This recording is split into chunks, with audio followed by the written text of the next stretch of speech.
Well, let's go there.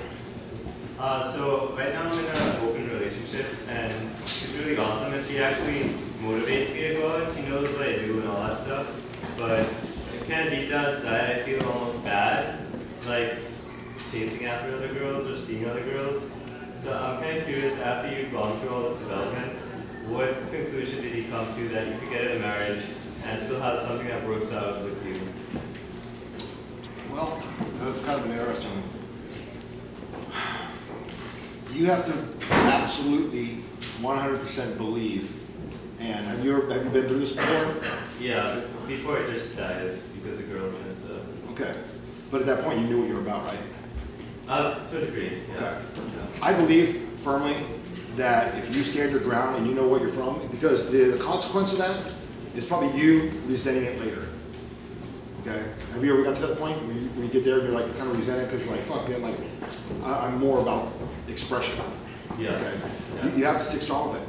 You know, and you have to think to yourself, hey, you know what, this is something that is important to me, which I know death, okay, and that's as a metaphor of who I really am is a part of that situation. And I believe in walking away from any situation at any one point in time, because you know what?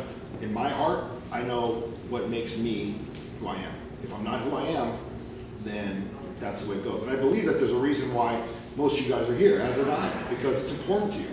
There's guys watching football right now, they can give a shit. But you guys are here wanting to better yourselves, wanting to learn more about yourselves, because it's important to you. Okay, you would not be here if it was not important. It does not matter.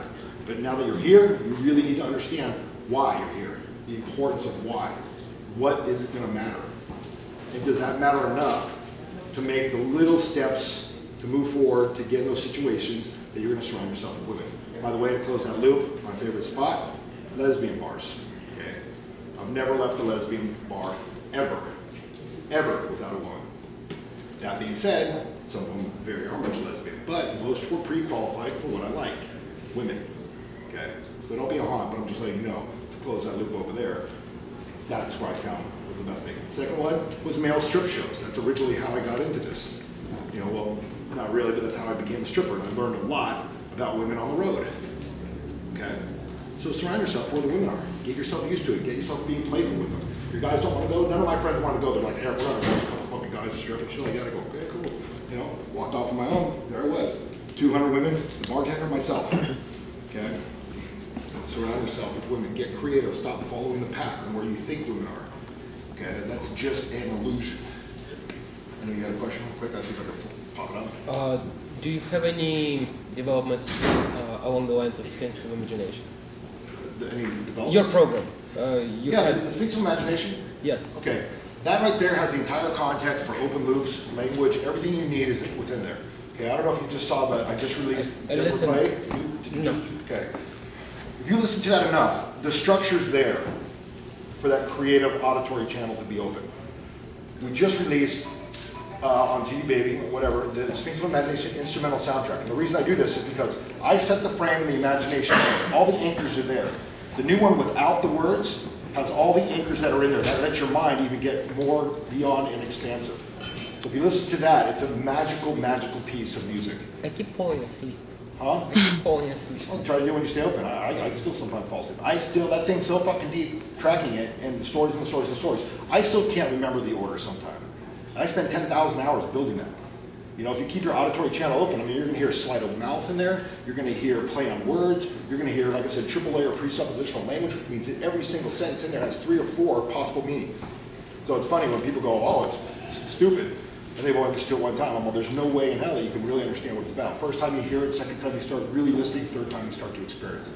But that being said, once you understand the structure, the sequence, the association in there, when you listen to it audio only, you create your own story. And that's when you really get to get creative. Can you say louder what you guys were just talking about? What was the name of that thing? The Sphinx of Imagination. The Sphinx of Imagination. Yeah, it's an audio program I did. It's a hypnosis, audio, shamanistic journey. Basically, it's meant to open up your creativity. And there's a lot of other things in there too. Do you have anything on phone game that got developed? Because you had like some kind of little thing, but... I don't really have a little thing.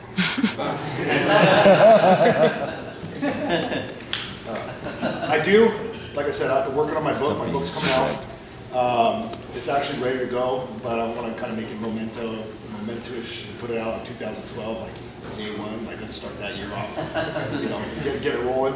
But everything else that I've been doing is coming out. Steve Pickus and I just finished the program. It's already ready to go too, which is Awakening Your Dominant Attitude.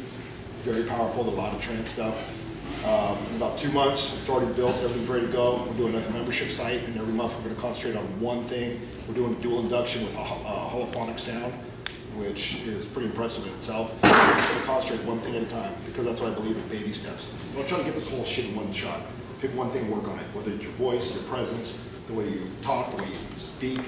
Work on one thing, because over 6 months, when you do one thing a month, you're going to be great after a couple, maybe a year. Okay? We're good? Okay, well, wait. You just mentioned working on your voice. Can you give some techniques? There's a guy, I'll tell you a guy to study. You know, it's not my best name, but there's a guy that did a Neil Strauss seminar, a guy named Arthur.